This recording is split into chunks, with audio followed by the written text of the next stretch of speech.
Good morning, ladies and gentlemen, and welcome to the Fusion Antibodies PLC interim results investor presentation.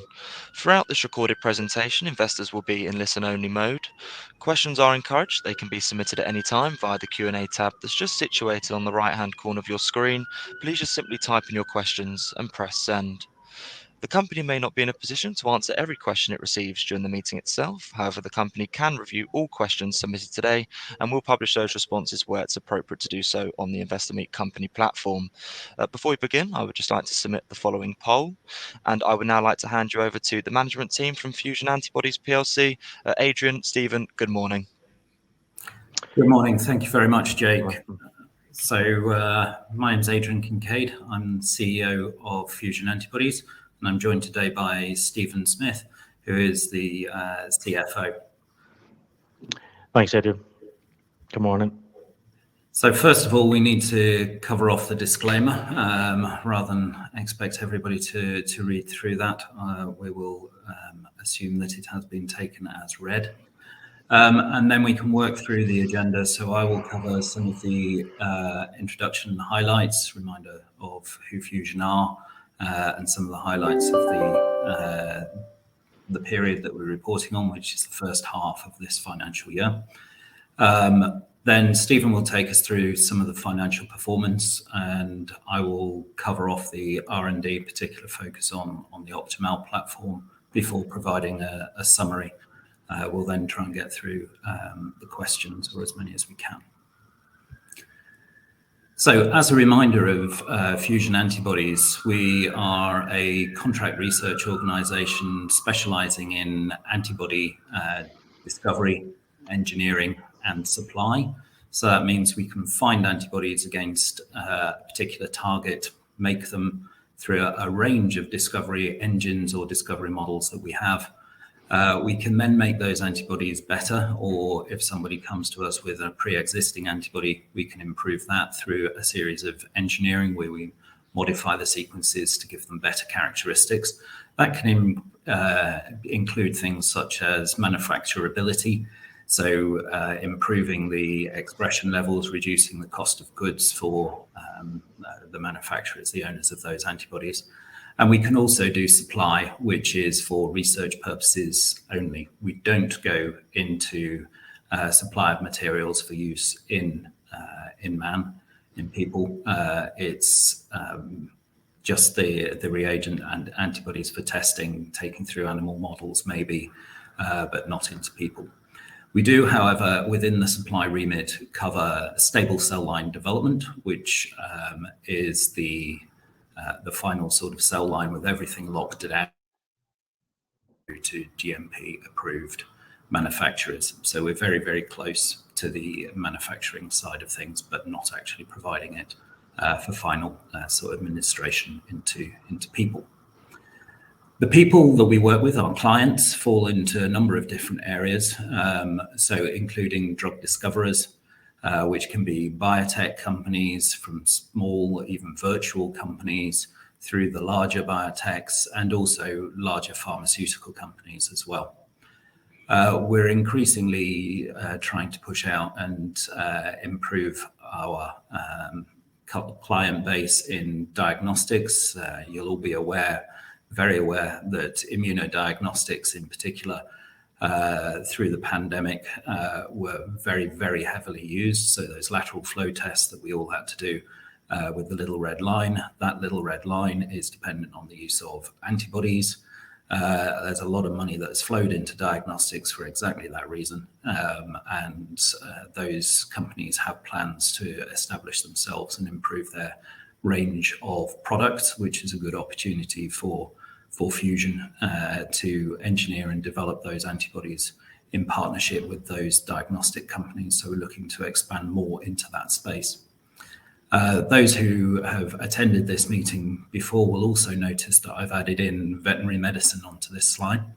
So a particular niche of drug discoverers, as it were, but veterinary medicine is an increasing application area for antibody use. Indeed, my own dog has had a therapeutic antibody and it worked to treat But as the sector is growing, there's more and more involvement in that area.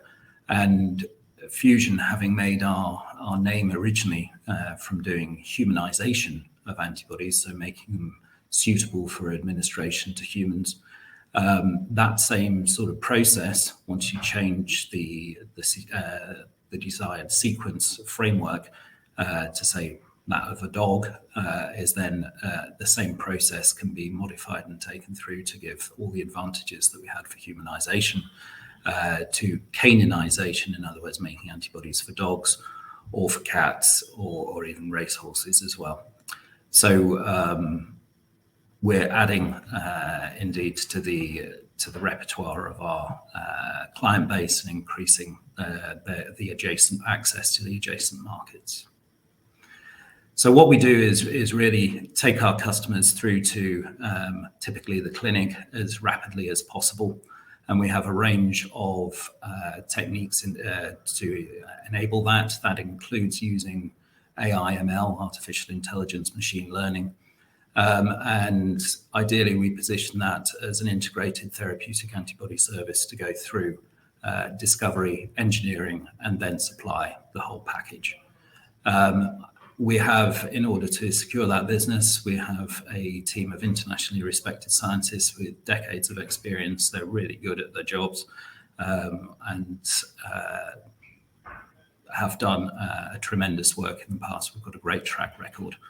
That has also given us very extensive knowledge and expertise that we call upon. It's a very efficient process to go through, and no time more so than when we're dealing with end to end. So we can begin with the end in mind, take people through each of those phases and be planning and working on the next phase in readiness for the lead molecules to be progressed through. And that's one of the advantages of the integrated therapeutic antibody service as an end-to-end offering. But overall, we have a comprehensive portfolio of antibody services, and we are still available for people to come to us, clients to come to us with relatively small orders and individual problems. We're very happy to help those too. So whilst we would like to have more of the longer term deals, we are very happy to solve clients' problems in the short term as well.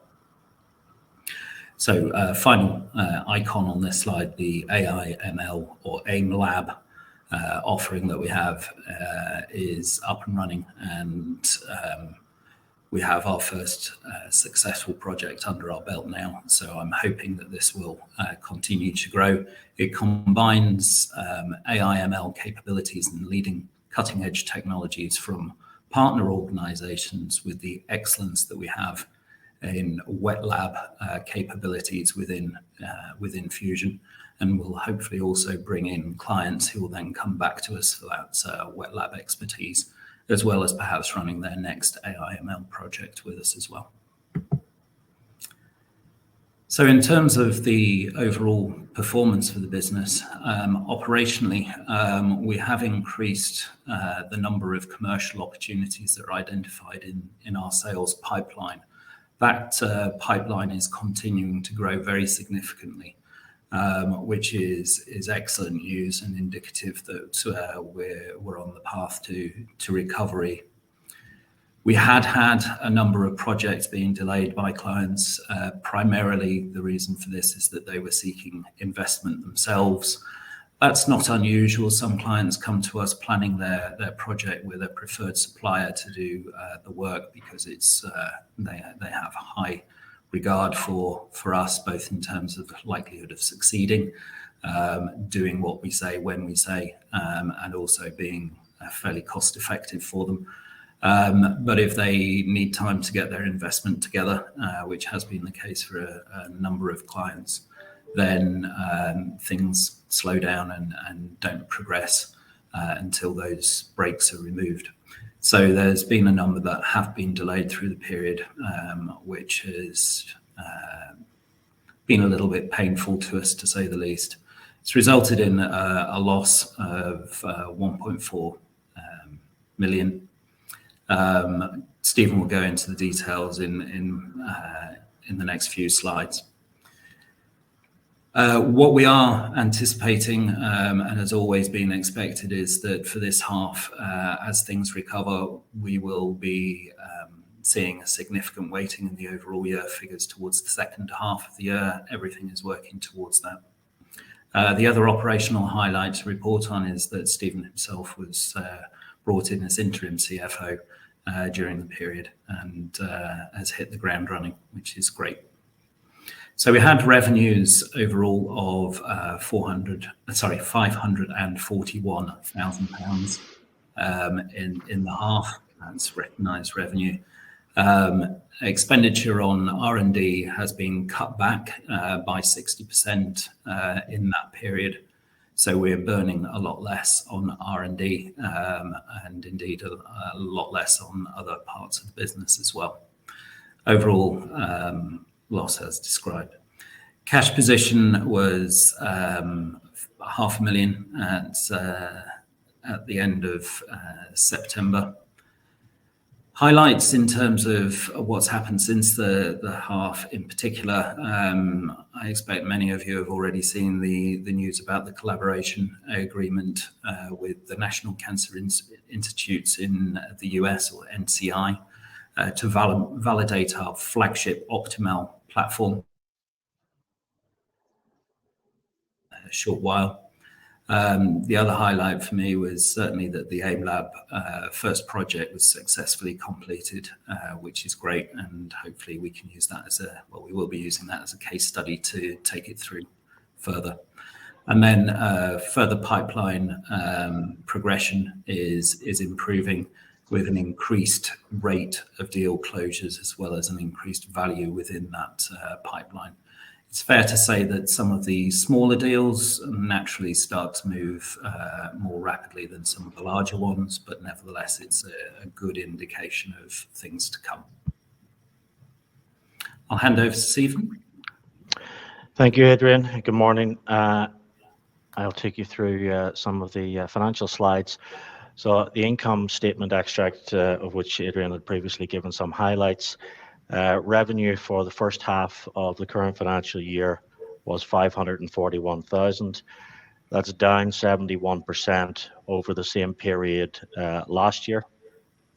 This translated to a gross loss of £84,000 compared to a gross profit of 607,000, again over the same period last year. The primary drivers of the reduction in margin from 33% to 15%, other than the sharp decline in revenue, were redundancy costs associated with the restructuring exercise that was undertaken in the first quarter. The effects of the restructuring, allied with a range of other cost-cutting measures employed by the company, has seen EBITDA fall by 22% from a loss of 1 million for the 6 months of last year to 1.23 million for the 6 months year to date. So much smaller fall in EBITDA when compared to the headline fall of 71% in revenue. Turn to our summary financial position. Non-current assets have fallen by 125,000 to 250 from the previous balance sheet date, March 31.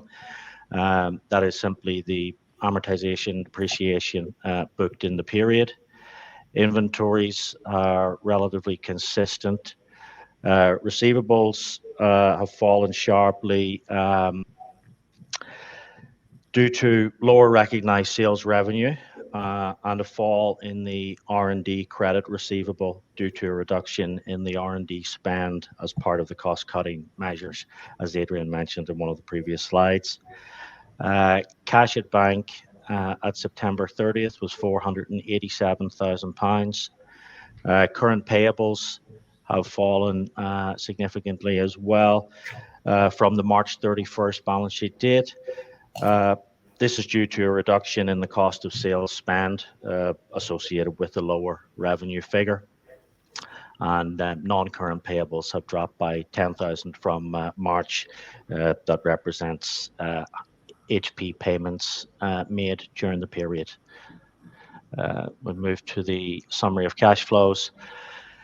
Cash used in operations during the period, 1.3 million versus 750 same period last year. Again, that is due to a significant fall in revenue. No investing activities, no purchases of additional equipment like there was in the same period last year. £2,000 of interest income is the cash inflow there. Financing activities is obviously the raise in the first quarter. That's the gross raise net of expenses. So cash since year end has increased by 292,000 from 195 to 487. So that is the highlights of H1 Fusion's financial performance. I will hand back to Adrian. Thanks, Stephen. That's really helpful. So the other area that I really wanted to explain a bit more about and update people on, in case they hadn't heard, was our flagship technology, Optimal. It's really important for the business. It's actually really important for the whole sector because there's nothing quite like it out there. It's cutting edge and potentially groundbreaking. So the news that we had recently was that the National Cancer Institute in the US, part of the National Institutes of Health and government funded, have concluded an agreement with us whereby they get access to Optimal to run in their laboratories, which will be provide us with validation of the platform from really the best possible partner we could possibly have wished for, specializing in the key market area or key area of interest, which is cancer, but also the key geographical area and being a flagship sort of KOL, key opinion leader within the United States, which is the single most important market for us. We already do roughly half of our business with the United States, and we should really be doing a lot more. So it's key to growth. We couldn't have asked, as I say, for a better partner to do this validation work with. In addition, the individuals that we're working with over there are themselves experts on mammalian display, which is the one half of the Optimal platform, the other half being the design of the antibodies. Or the library of antibodies that Optimal presents. So I thought it'd be helpful just to run through some of the reasons, the top 3 reasons why, and there's many more as well, why the NCI would want to get themselves involved in Optimal and validate it, run it potentially for a period of 2 years to see how good it is. Well, first of all, Optimal is a large library that provides fully intact antibodies, so what we would call IgG molecules. These are the structure that you would want to use for certainly human therapeutics. That means if you're beginning with the end in mind and looking for the final product in the screen, you're less likely to have attrition through the pathway of development thereafter. And because it is so close to the final product, development itself is going to be much more rapid. So there's tremendous advantages to using Optimal for that reason. You're basically finding what it is that you're looking for rather than component parts that you would then try to build up. In order to do that, of course, we're using mammalian cells, which in itself is really important. So antibodies that are found in Optimal have to have been expressed by those mammalian cells, which are loaded with their DNA sequences. And mammalian cells are very much the preferred system for production of therapeutic antibodies downstream in manufacture. So we're already identifying antibodies which express in mammalian cells. We may be able to improve on those sequences which is a core technology for fusion anyway. But they're partway there in that they're working in mammalian cells. If they weren't, they wouldn't be found. So that filter is already in place, which means that there's much easier manufacture downstream for antibodies that are discovered through this platform. The platform and the mammalian expression is one part of it. The other part is actually the diversity of the library of sequences that are then expressed in the Optimal library. That theoretical size of the library itself is absolutely vast, and it's all based on the human repertoire. So essentially the sequences that we place into the library are by all means human.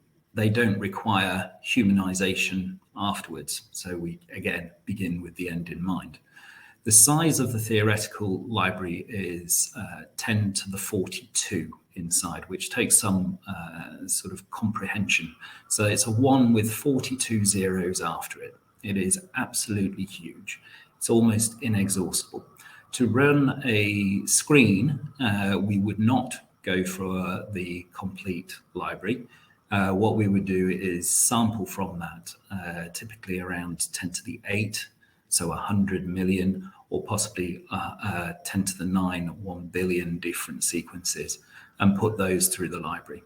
That gives us, with that kind of size of library, greater chances for success. The more it's a bit of a numbers game. So if you can get up to 10 to the 9, then that's considered to be a very good place, particularly with the other advantages of Optimal, to make this a really, really good platform to use. And because it's human repertoire behind it, there is, you've already found a humanized or a human sequence to go forward with.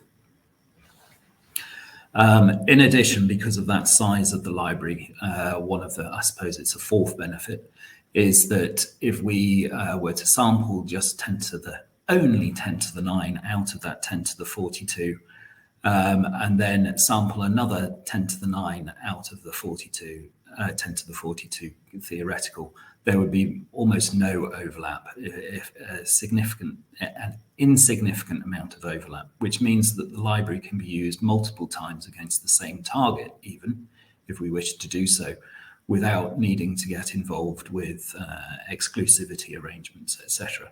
So the library is absolutely huge and highly applicable for all of the work that we would like to be doing. So some of the questions that have come up on the NCI agreement, does it really take 2 years to validate? We've granted NCI 2 years, up to 2 years, to work with the technology and enable them to do as thorough an evaluation as possible against the targets that they have already selected and we've agreed to. Now, is it going to take them that long? Probably not. There's no reason for them to do that, but it's entirely up to them. It's theirs to use for up to 2 years.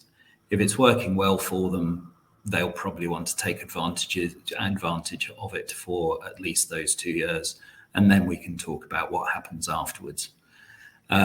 So 2 years is somewhat arbitrary. We expect to get positive news out of the collaboration ahead of that, and we do have the ability to publish those results as co-authored publications.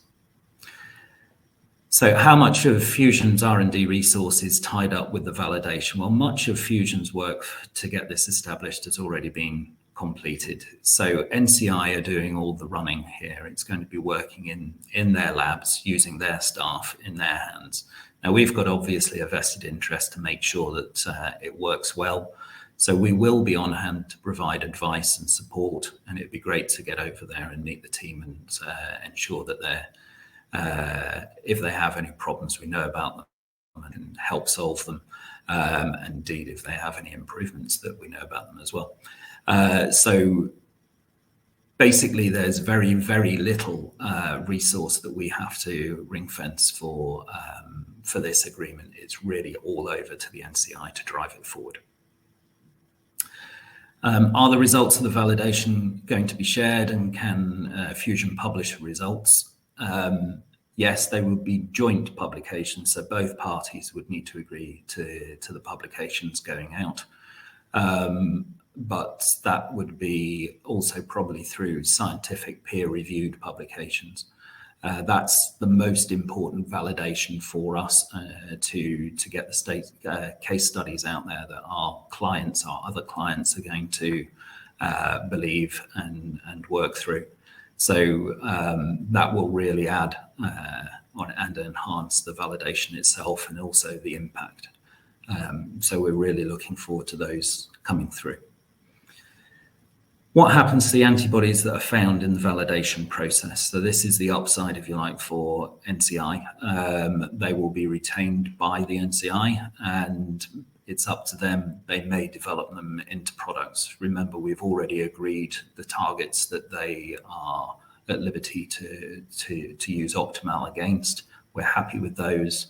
Doesn't preclude us from using similar targets per se for other clients. We've lost nothing in doing that. So overall, absolutely delighted with the NCI agreement. And as I said earlier, you couldn't wish for a better partner for Fusion at this time with the flagship platform. So really great news. So if I may, I'll come to a summary of where we're at. First of all, the market has been extremely challenging. It continues to be a challenging market, but it appears to be recovering as well. We're seeing movement, we're seeing investment returning, we're seeing clients more willing to spend their money and invest in their programs. We are expanding into adjacent markets, as I said on the earlier slides, most notably diagnostics and veterinary medicine. That expansion is ongoing. It represents some very attractive potential that we are very keen to realise. Obviously, that would mean increasing the revenues that we can go after, but also just as significantly for me, I think, is that it reduces our direct dependence on the VC-funded biotech sector, which then also reduces volatility across the business. So it's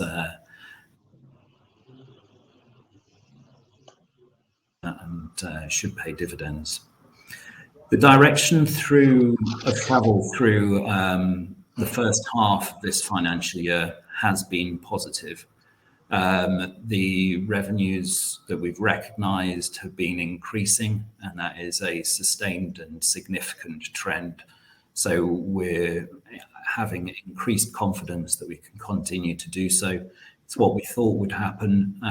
We thought that H2 would be significantly better than H1, and the motion of travel throughout H1 has suggested that we got that right, and the timing is about what we had anticipated.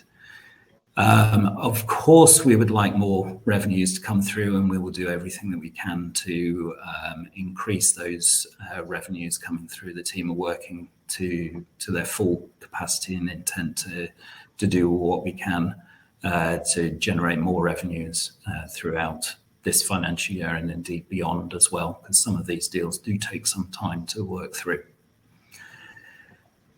We've been launching new platforms, and they have been well received. So in particular, the artificial intelligence led AIM Lab, which makes timely use of cutting edge technology. So it's very much in the news. Scientists are keen to understand better what it can do for them.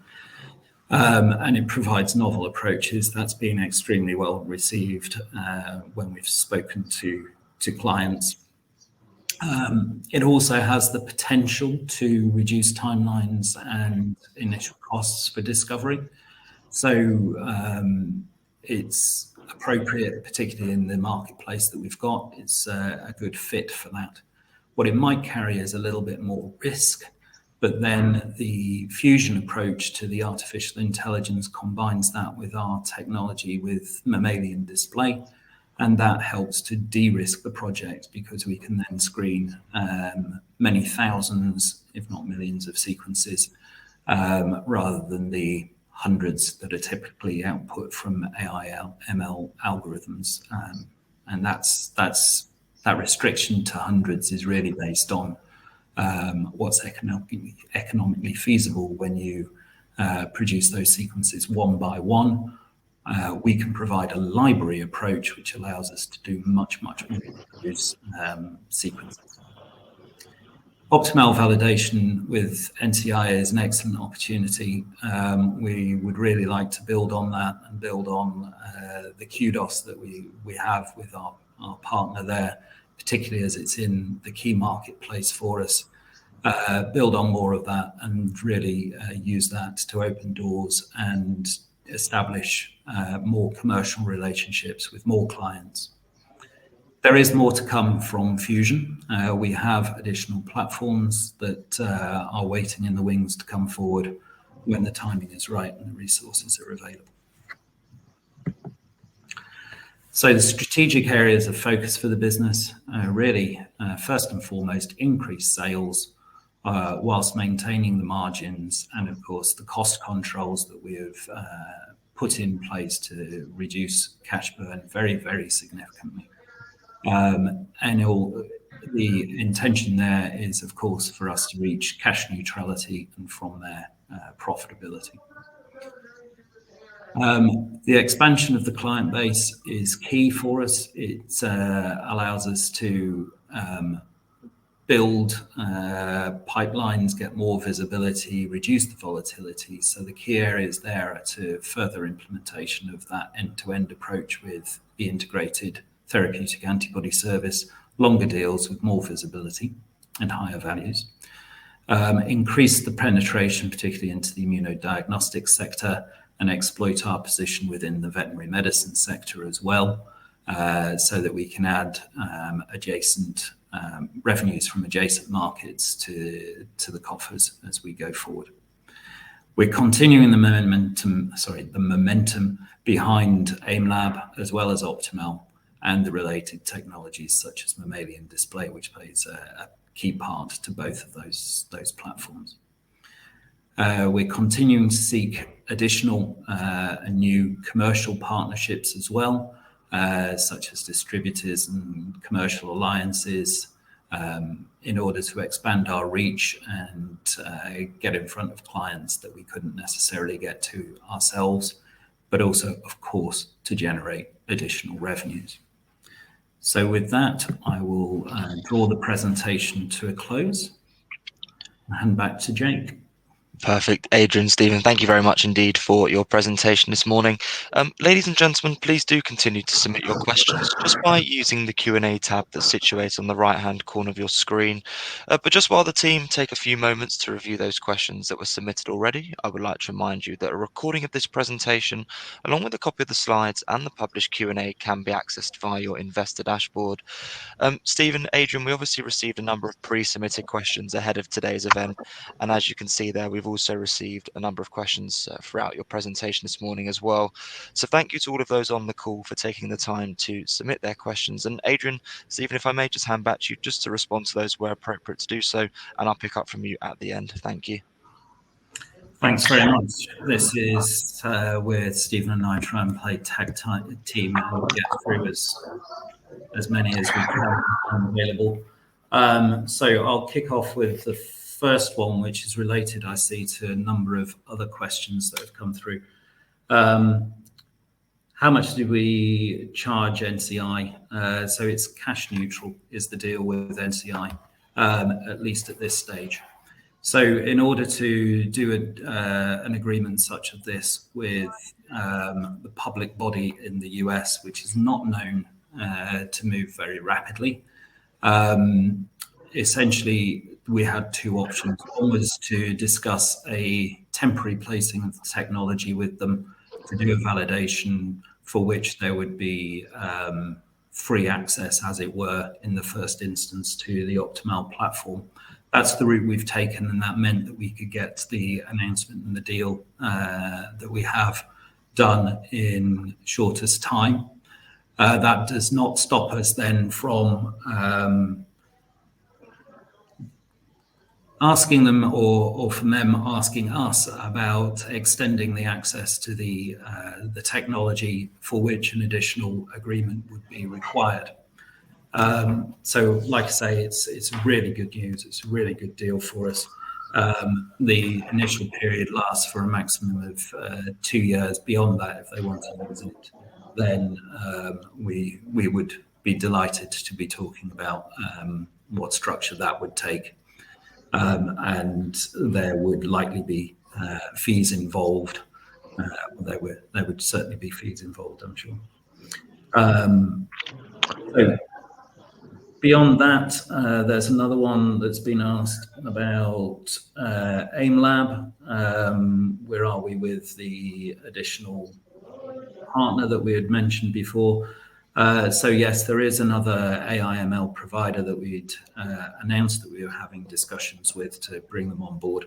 We are at the final stages of negotiations with that one. It has taken somewhat longer than I had hoped, but it is still very definitely live, and there is significant interest from the AI/ML community about working with Fusion to support AIM Lab.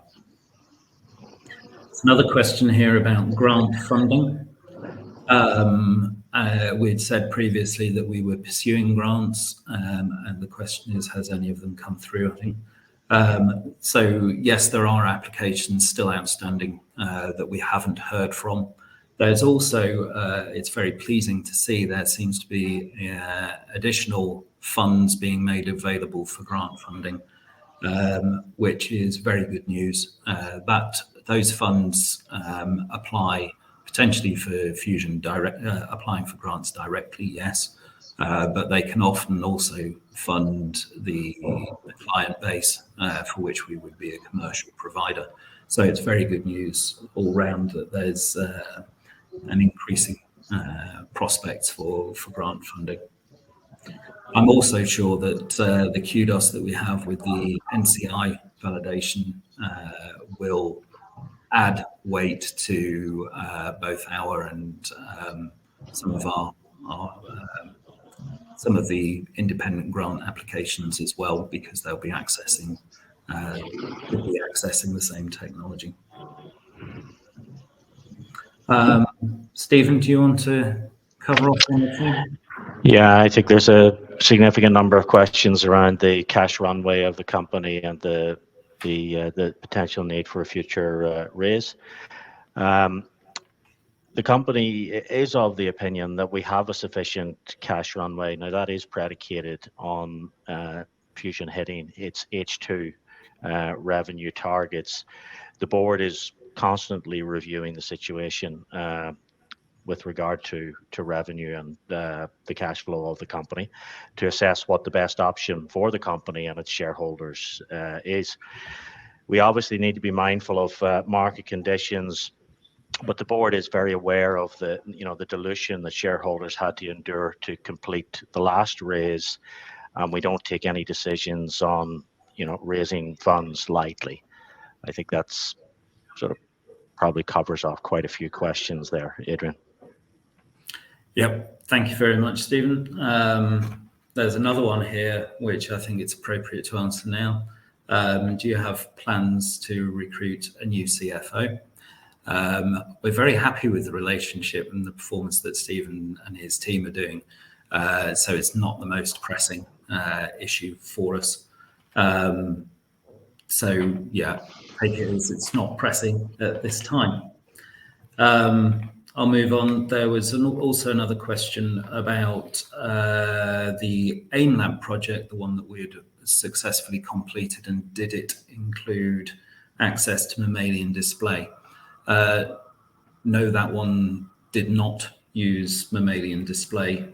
It worked from the AI/ML generated sequences, but we continue to use mammalian display as an attractive feature for AIM Lab, and it acts as a safety net if you don't get what you need out of the AI/ML sequences themselves. Just scanning down some of the more recently added questions. It's an interesting one there, which is impossible to answer, but I'll have to do the best that I can. What is the potential value of Optimal, particularly to big pharma, in light of some of the enormous deals that we've seen? I think you can look at some of those deals, and where there is some comparisons, you can extrapolate from those what the value of Optimal might be for Fusion. There's one in particular which I think is highly relevant. Just CROs, in order to get access to their platform, it provided some advantages that Optimal also covers, but certainly in my opinion, not nearly as good. That company was earning revenues of about 15 million per annum, and the largest CRO paid 100 million for them. Getting Fusion to those sorts of levels is entirely doable. We are on route in the right direction towards those numbers. I can't tell you how long it would take. At this stage, we need to get much more under our belt, but that's one of the areas that we're heading towards. Can the company do more face-to-face meetings with investors? A very timely one, that one. I've just recently agreed to do a live presentation through the Proactive platform on 11th of January. It is something that I do appreciate investors, and even on this platform, have been asking us to do. So yes, we are responding to that. There is an opportunity to do so, which we've taken on 11th of January, and we'll look to do some additional presentations as well. Stephen, is there any more that you've seen that you can answer? I'll just move through a few more. No, I think I've probably answered most of the financial ones during my presentation. I could give an update on, I think, asking about the cash position post H1. I don't have November's management accounts, but I could say as October was cash flat. So we're in a similar position at the end of October. Other than that, I think we've covered everything else. Yep, there are a few questions which I'm afraid I don't think I can answer because they're getting into the nitty-gritty. What I can do is suggest that people refer back to the financial results that have already been released. I think that's fairly standard practice, but thank you, Stephen, thank you, Jake, and thank you everybody who's attended and given us your attention today. Very much appreciate it, as we appreciate the continuing support of investors. Perfect. Adrian, Stephen, thank you very much indeed for addressing all of those questions that came in from investors this morning. And of course, if there are any further questions that do come through, we'll make these available to you immediately after the presentation has ended, just for you to review, to then add any additional responses, of course, where it's appropriate to do so. And we'll get those responses published on the platform. Adrian, I was just going to ask you for a few closing comments, but I think you might have just well delivered those. So if it's okay, what I'll do is I'll redirect those on the call for their feedback, which I know is particularly important to yourself and the company.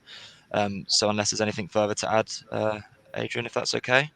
No, you're quite right. I got it out of turn. The only thing that I would add is I am very much looking forward to 2024 with Fusion Antibodies. Perfect. Thank you very much, sir. Adrian, Stephen, thank you once again for updating investors this morning.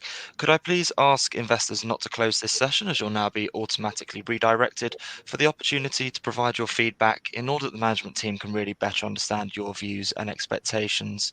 This will only take a few moments to complete, but I'm sure will be greatly valued by the company. On behalf of the management team of Fusion Antibodies PLC, we would like to thank you for attending today's presentation.